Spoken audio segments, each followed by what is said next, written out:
Bienvenue au Téléjournal, ce soir en manchette. Les bombardements se poursuivent à Kiev. Malgré des pourparlers, les Ukrainiens résistent.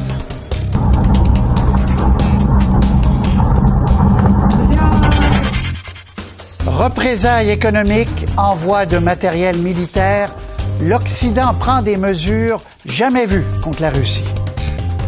Aujourd'hui, on annonce notre intention d'interdire toute importation de pétrole brut en provenance de la Russie. Наше экономическое положение сильно ухудшится, и боюсь, что это в этих обстоятельствах неизбежно, но...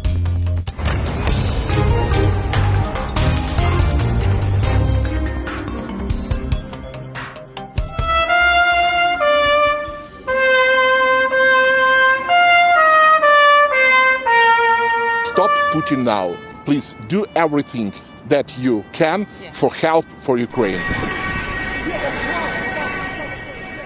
Il y a des images et du son qui vont nous rester très longtemps, comme l'hymne national ukrainien interprété dans le sous-sol d'un métro de Kiev. Ces images de bombardement, bien sûr, que vous voyez. Bonsoir, mesdames et messieurs. On va ce soir faire le bilan de cette 5e journée de guerre. Il y a eu encore des bombes, mais aussi, lueur d'espoir, des pourparlers. Russes et Ukrainiens ont promis d'ailleurs de se revoir un autre jour. Très difficile de donner des bilans précis.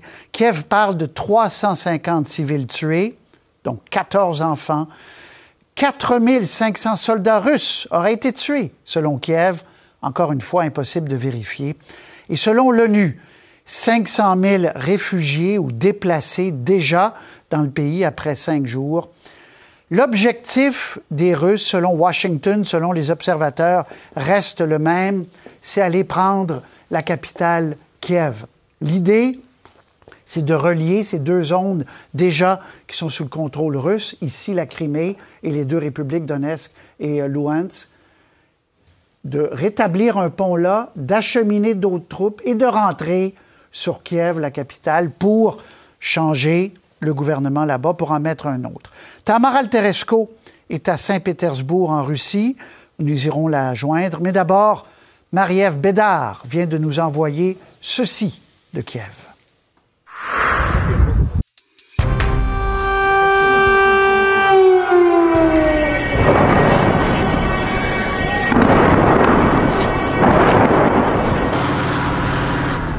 Бросайте вашу технику и уходите.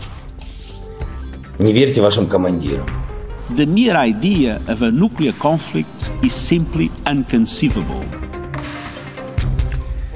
Même après 5 jours, c'est difficile d'imaginer, d'accepter que l'Europe est replongée dans la guerre. Vous venez d'entendre un tout petit extrait du secrétaire général des Nations unies qui a dit « ça donne froid dans le dos » que Vladimir Poutine parle même de menaces nucléaires. Que se passe-t-il sur le terrain? On en parlera avec une journaliste résidente de Kiev. Vous allez voir, c'est assez éclairant. Sur la sainte colère, a-t-elle dit, des Ukrainiens en général face à cette agression.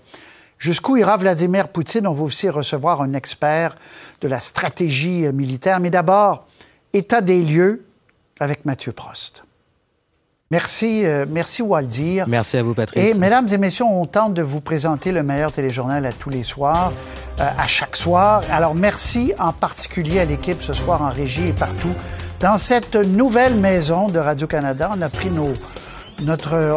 on a inauguré nos nouveaux studios et la nouvelle maison. Alors ça sera comme ça tous les jours. Au revoir.